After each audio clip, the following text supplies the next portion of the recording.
আসসালামু আলাইকুম বন্ধুরা, আজ আমি একটি দারুণ মজার ময়দার মিষ্টি বানিয়ে দেখাবো। আর এই মিষ্টিটা খেলে আপনারা ছানার মিষ্টি খাওয়া কিন্তু ভুলেই যাবেন।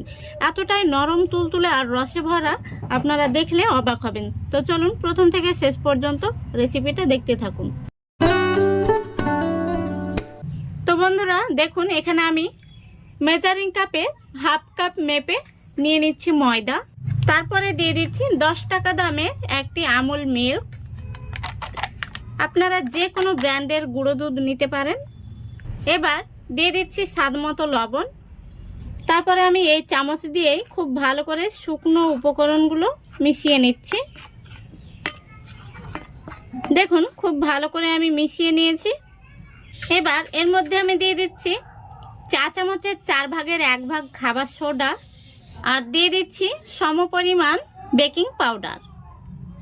তারপরে আবার আমি চামচ দিয়ে একটু মিশিয়ে নিচ্ছি। এইভাবে মিশিয়ে নেওয়ার পর এখন আমি দিয়ে দেব 1 চামচ ঘি। এই ঘিটা দিলে মিষ্টির মধ্যে খুব সুন্দর একটি ফ্লেভার আসবে আর মিষ্টিগুলো খেতেও ভালো লাগবে। তা আমি এখন এই ঘিটা দিয়ে খুব ভালো করে ময়ান দিয়ে নেব। এইভাবে ডলে ডলে ময়ানটা দিয়ে নিতে হবে।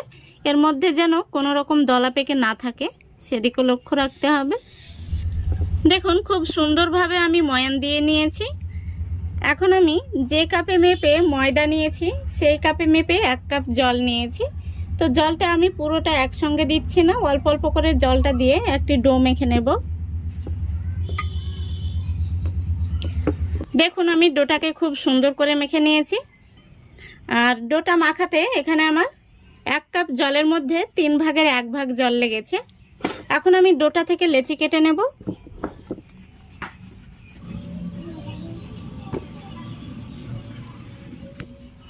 ডোটা থেকে আমি লেচি কেটে নিয়েছি। এখানে আমার 6টি লেচি হয়েছে। এবার এখানে আমি একটি থালা নিয়ে নিচ্ছি। তারপরে থালার মধ্যে আমি একটি লেচি নিয়ে নিচ্ছি। লেচিটাকে এইভাবে আমি লম্বা করে নিচ্ছি। দেখুন লেচিটাকে আমি লম্বা করে রোল করে নিয়েছি। এখন আমি সামান্য একটু জল এইভাবে রোলের এক সাইডে দিয়ে দিচ্ছি।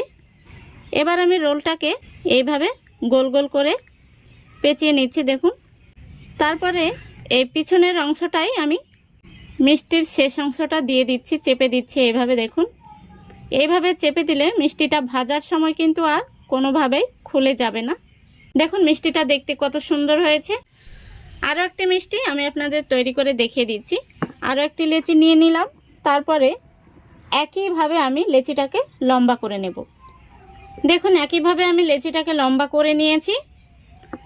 তারপরে আবারও আমি একইভাবে সামান্য একটু জল লেচির এই সাইডে দিয়ে নিচ্ছি। এতে করে এই রোলটা যখন আমি এইভাবে পেঁচিয়ে নিচ্ছি তখন কিন্তু আর তেলে ভাজার সময় কোনোভাবেই ছুটে যাবে না। রোলের এই শেষ অংশটা আমি পিছন দিকে এইভাবে চেপে লাগিয়ে দিচ্ছি। দেখুন আরও একটি মিষ্টি রেডি হয়ে গেল। একইভাবে আমি সবগুলো মিষ্টি তৈরি করে নেব। দেখুন বন্ধুরা সবগুলো মিষ্টি আমি বানিয়ে নিয়েছি। তো এখন আমি মিষ্টিগুলোকে ভেজে নেব। তো মিষ্টিগুলো ভাজার আগে আমি মিষ্টিগুলোর জন্য রসটা তৈরি করে নেব। তো এখানে আমি মেজারিং কাপের হাফ কাপ নিয়েছি। আর এই হাফ কাপ মেপে এখানে আমি 2 কাপ দিয়ে দেব চিনি। 2 কাপ চিনির সঙ্গে দিয়ে দিচ্ছি এখানে 1 কাপ জল। তো এবার আমি গ্যাসটা অন করে দিয়েছি। আর সেই সঙ্গে দিয়ে দিচ্ছি মুখ ফাটিয়ে 2টো এলাচ। এখানে রসটা 1 তার কিংবা 2 তারের কোনো প্রয়োজন নেই। চিনিটা খুব সুন্দরভাবে গলে গেলেই কিন্তু আমাদের রসটা তৈরি হয়ে যাবে।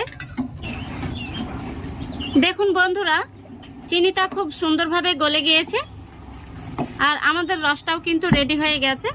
এখন আমি এর মধ্যে দিয়ে দিচ্ছি 1 চামচ ঘি। তো রসটা কিন্তু 1 তার কিংবা 2 তারের কোনো প্রয়োজন নেই। হালকা একটু চিটচিটে ভাব চলে এলেই কিন্তু রসটা হয়ে যাবে। তো আমি এখন দেখে নেব রসটা কেমন হয়েছে। এই দেখুন এইভাবে আঙ্গুলে নিয়ে একটু দেখবেন কেমন একটা চিটচিটে ভাব চলে এসছে। তো এখন আমি রসটা নামিয়ে নেব। আমাদের মিষ্টির জন্য কিন্তু রসটা তৈরি হয়ে গেছে। এই দেখুন রসটা থেকে কত সুন্দর কালারও এসছে। দেখুন রসটাকে নামিয়ে আমি একটা সাইডে রেখে দিয়েছি। আর এখন আমি মিষ্টিগুলো ভাজার জন্য একটি ফ্রাই প্যান বসিয়ে দিলাম। ফ্রাই প্যানে আমি পর্যাপ্ত পরিমাণে তেল দিয়েছি।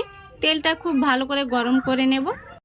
দেখুন বন্ধুরা, তেলটা গরম হয়ে গেছে। এখানে তেলটাকে খুব বেশি গরম করার কোনো প্রয়োজন নেই। হালকা একটু গরম হয়ে গেলে তেলের মধ্যে আমি মিষ্টিগুলো দিয়ে দেব। তো এখানে আমার হাফ কাপ ময়দা থেকে 6 পিস মিষ্টি হয়েছে। মিষ্টিগুলোকে উল্টে পাল্টে লাল লাল করে ভেজে নেব। প্রথমত আমি ফ্রাই প্যানের হাতনটা ধরে একটু এইভাবে ঝাঁকিয়ে দিচ্ছি। গ্যাসের ফ্লেমটা লো আর মিডিয়ামের মাঝামাঝিতে রেখে মিষ্টিগুলোকে ভেজে নিতে হবে। মিষ্টিগুলো আমি এখন উল্টিয়ে দিচ্ছি। দেখুন হালকা একটি কালার চলে এসেছে। গ্যাসের ফ্লেমটা কিন্তু কোনোভাবেই বাড়িয়ে দেওয়া যাবে না, এতে করে মিষ্টিগুলো খুব তাড়াতাড়ি কালার চলে আসবে আর ভেতর থেকে কাঁচা থেকে যাবে। দেখুন বন্ধুরা, মিষ্টিগুলোকে আমি উল্টে পাল্টে লাল লাল করে ভেজে নিয়েছি আর কত সুন্দর কালার এসছে। একটি মিষ্টিও কিন্তু তেলের মধ্যে খুলে যায়নি, খুব সুন্দর হয়েছে। এখন আমি মিষ্টিগুলোকে তেল থেকে তুলে নেব। দেখুন সবগুলো মিষ্টি আমি তেল থেকে তুলে নিয়েছি। এইভাবে তেলটাকে ঝরিয়ে সঙ্গে সঙ্গে গরম গরম রসের মধ্যে দিয়ে দিতে হবে। এখন আমি এই গরম গরম রসের মধ্যে মিষ্টিগুলোকে দিয়ে দিচ্ছি। মিষ্টিগুলো দেওয়ার পর এইভাবে একটু নাড়াচাড়া করে দিতে হবে।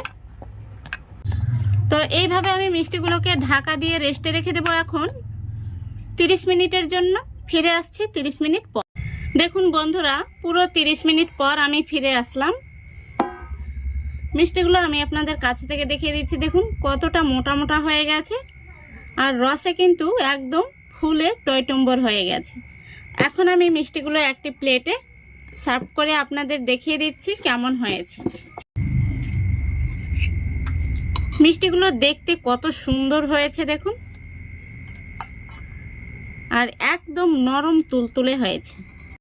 আশা করি দেখে আপনারা বুঝতে পারছেন মিষ্টিগুলো কতটা রসালো হয়েছে। মিষ্টিগুলো কতটা রসালো হয়েছে আমি আপনাদের হাত দিয়ে চেপেও দেখিয়ে দিচ্ছি। দেখুন, আশা করি দেখে আপনারা বুঝতে পারছেন ভেতর থেকে কত সুন্দরভাবে কিন্তু রসটা বেরিয়ে আসছে আর একদম নরম তুলতুলে হয়েছে। বাচ্চা থেকে বড় সবাই কিন্তু ভীষণ পছন্দ করবে এই মিষ্টিগুলো। প্রত্যেকটি মিষ্টি কিন্তু একদম তুলোর মতো নরম আর রসালো হয়েছে। এই দেখুন, দেখুন মিষ্টিটা কতটা নরম তুলতুলে হয়েছে আর রসালো হয়েছে। কাছে থেকে আমি আপনাদের দেখিয়ে দিচ্ছি। দেখুন মিষ্টিটা কতটা নরম তুলতুলে আর রসালো হয়েছে।